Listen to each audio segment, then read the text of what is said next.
Hey guys, we're on a mission. We're cutting stuff in half with our high pressure water jet. We had to choose what to cut in half. What I'm going to show you is Vibrant Performance's pinless HD clamp assembly is. Emphasis on the pinless. And when we cut this in half, we're actually going to get to see how the O-ring seals, how it allows for articulation, vibration while being used as a coupler on your engine, on your turbo setup or your supercharger setup, and how it's able to hold so much pressure, so much PSI. How much PSI does it hold? I think it's like 250 or something. Gemini Pro. How much PSI does the Vibrant Performance Pinless HD Clamp Assembly hold? Where's the thing for speaker?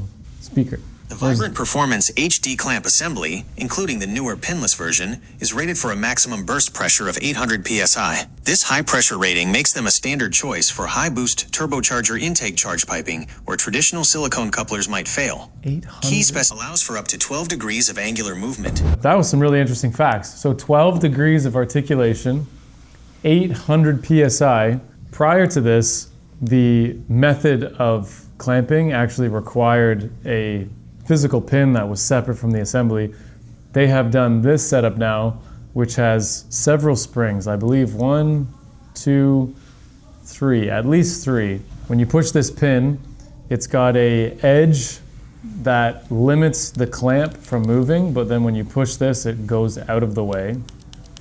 And then it has a relief in the top to then clear the pin. So you can really tell somebody was sitting on a computer, had the great idea, did this, they're like, oh, shoot, now it can't get out of the way. So then they added this relief hole. And you know, that's how these things start. I've done all kinds of stuff like this. And then once the pin is obviously down, it can't open. So it has its own redundancy to prevent failure, because it technically would work fine without this pin, this locking pin. Because the spring keeps the pressure down, and I bet you that would hold up just fine. So they've added in a redundancy, and there is no tools or anything required. And when we open this, one of the key parts is this aluminum band. The aluminum band is what actually seals on the O-rings.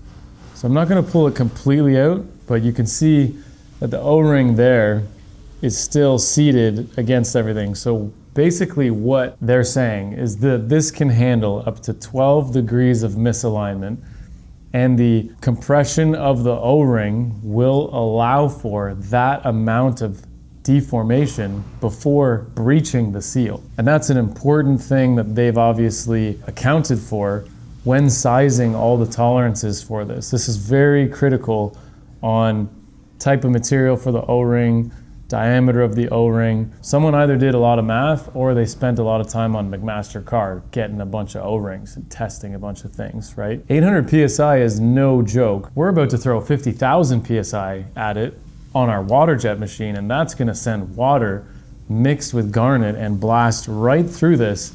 And after we cut it, it's gonna hold 0 PSI. B-Man's here, he's running the water jet. We're gonna cut this slightly off center so that it still captures itself. Yep. Because obviously if we cut it right in the middle, everything's just gonna fall apart. Yeah. So slightly off center. This is a spring that's closing this little clam. So I think we'll cut it off center this way so that that maintains the closure. And then we'll kind of have this pinless system to just kind of like connect and mess with. So set this up to cut slightly off center here. And it's not that critical. What we're trying to see is how the O-ring and the seats all seal. This can hold 800 PSI. Wow. And it can handle up to 12 degrees of misalignment while holding 800 PSI. That's a serious claim, so. Yeah, that is. Sweet piece of machining, that's for sure. Yeah, so if you push this pin. Does it pull apart here? Very difficult. If you pull it apart, all right, I won't. You have to put it back together. I won't. With those little pieces, it's quite hard to get together, but when you weld pieces on the ends of those aluminum machine rings, it actually goes in pretty easy. But we run these titanium, stainless, aluminum. Are we gonna clamp this down? You could really say, you could probably That's a good use question. One of these I was just looking at that. I was looking to your over here. advantage.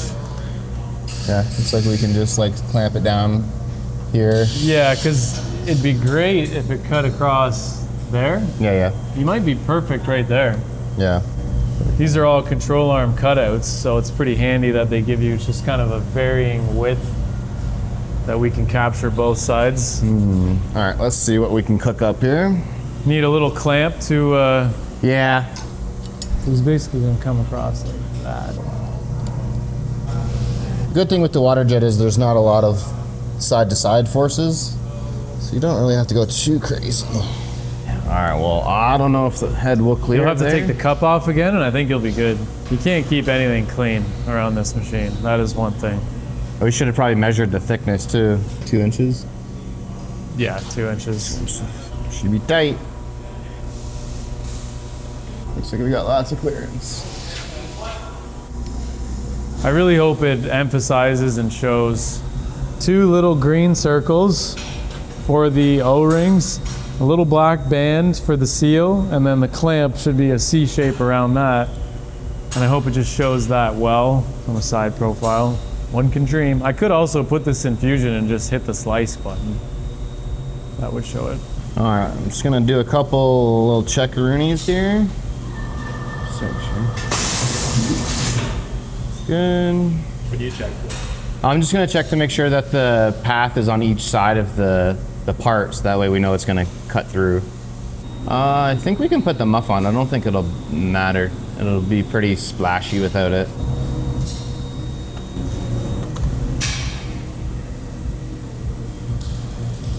All right, you ready? Count her down, Josiah. 3, 3, 2. 2, 1.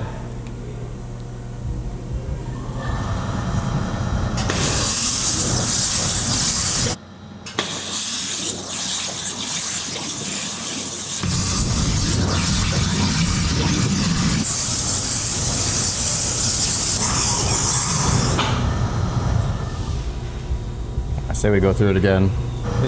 Just to make sure.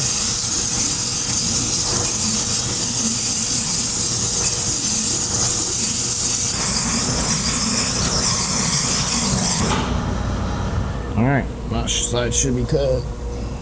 Looks good. Oh yeah, she cut. Nice. I like that. That's exactly what I wanted it to look like. 2 little green circles, just like I wanted. Still sad. Nobody's gonna use this on their setup.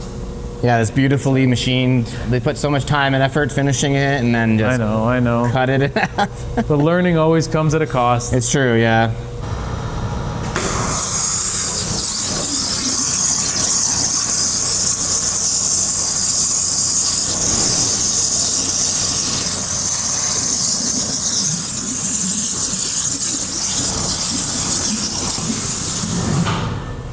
So we lost the bottom half on this one.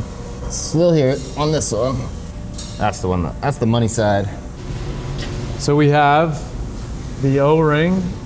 We have the allowable misalignment simulation, which is basically 12 degrees, doesn't look that much on here. So basically what they're allowing is the gap from the shoulder of the coupler to the shoulder of the 2 machine pieces. I don't know, it's roughly like 1.5 mil, so like 3 mil overall, and that gives you that 12 degrees of misalignment, which is, you can see the difference between here and here.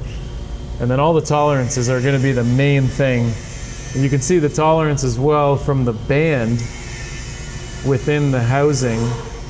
You know, that looks like 0.2 mil at the top. So everything has to have a tolerance. There's the one thing that a lot of people do as a mistake when designing, and I mean, I did it a long time ago. Size for size designing, it fit on the computer, all of that. It's a funny saying that we have here, but in reality, you can't make things size for size. So you can clearly see that they did not do it, and this part functions at 800 PSI. Lots of really smart engineering and testing went into this product. Let's take it apart now. I wanted to keep it assembled, but this should still function, and there we have it. So if we take this apart, you can now see the 2 O-rings, the seal, and then the clamp itself. Very cool. Super cool. Did we look at that? Just missed the bottom half. Yeah, the bottom fell in the water jet, but that's fine. Oh, you can hear all the sand. Oh yeah. Hear all that? So what we need to do is give her a little wash in the sink. There you go. some reason I always feel like warmer or hot water just cleans things better. Don't you feel that way? Okay, so the final exam of these components, that's the seal ring that fits inside of the housing coupler. We can see that they have an allowable tolerance there as well. We can get to see a good look at the clip on how that works. So that captures this pin. This pin is pressed in. You can see it has a knurled end on it right there. So it's a through hole here, probably a thou of clearance or something, tapped in, and then the knurled end gets stuck in there, and then this can no longer be removed. This is all part of the pinless assembly, so that nothing is needed to take this apart. And then you can see how that system works. Still a little sandy from the water jet. Pretty cool setup, very cool product. They did a great job on this. You can have full confidence running this on your setup, and it is going to work really well. See you guys in the next video.